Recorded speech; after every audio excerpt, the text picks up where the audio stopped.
In our history, it is known that in many discoveries, Native Americans were subjected to their land getting taken away from them, being looked down upon, as well as being abused.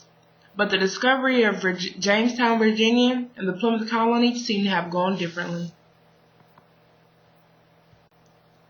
To establish a colony in Jamestown, Virginia, 144 males took off from England in December of 1606.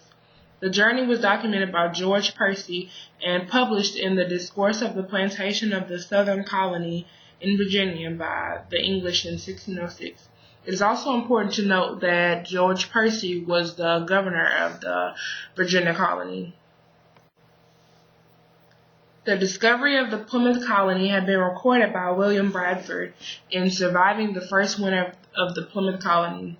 Bradford became the governor of the colony after the Mayflower Compact was signed and remained the governor until his passing in 1657. The journey of discovering both Virginia and Plymouth were very similar in that they both had to heavily rely on the assistance of Native Americans to survive, as well as the unfortunate amount of fatalities they had to endure during the expeditions. The explorers in the Virginia journey made somewhat of a bond with the Native Americans, which the Plymouth colonists didn't have in the beginning. The Englishmen were invited to join ceremonies held by the natives, where they were treated with respect, provided with food, and introduced them to things that were a part of their culture. The Native Americans were nice enough to somewhat cohabitate with the Englishmen when they came over.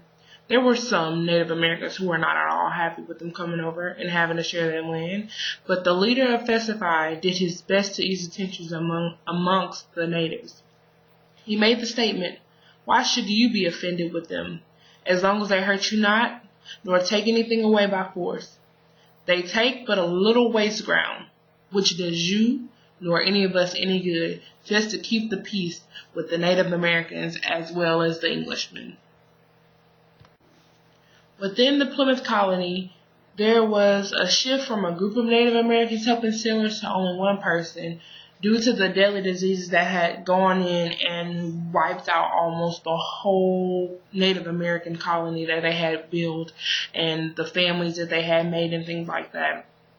Then, because of that, the Native Americans weren't so happy about having such sickly people there, and there were also even people and some of the Native Americans who would come in and take away some of the tools that the Englishmen had brought over with them. It had gotten so bad that the Native Americans wouldn't even come anywhere near the Englishmen. If they did, they would run away as far as they possibly could because they knew that they didn't want to get sick like people that they had known to be sick and things like that.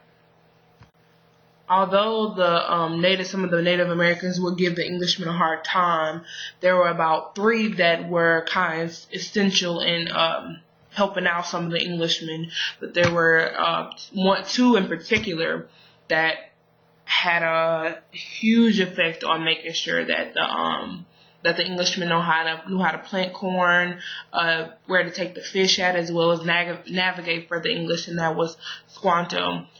Squanto had been to England once, not by choice, but by force. He was kidnapped and was somehow able to come back over to back to Plymouth, which is where he was originally from. Squanto was also essential in letting the Englishmen be introduced to Chief Massasoit, who came up with a peace offering type thing. He would give them gifts, and he had these set of rules that kind of would go for both sides, both the Native American side and the Englishmen. And those rules included neither he nor any of his should injure or do hurt to any of their people. Number 2, if any of his did any hurt to any of theirs, he should send the offender that they might punish him. 3, if anything were taken away from any of theirs, he should cause it to be restored, and they should do the like to his. 4, if any did unjustly war against him, they would abide him. If any did war against them, he should aid them. 5, he should send his neighbors allies to certify them of this, that they might not wrong them, but might be likewise compromised in the conditions of peace. And lastly, that when their men came to them, they should leave their bows and arrows around them.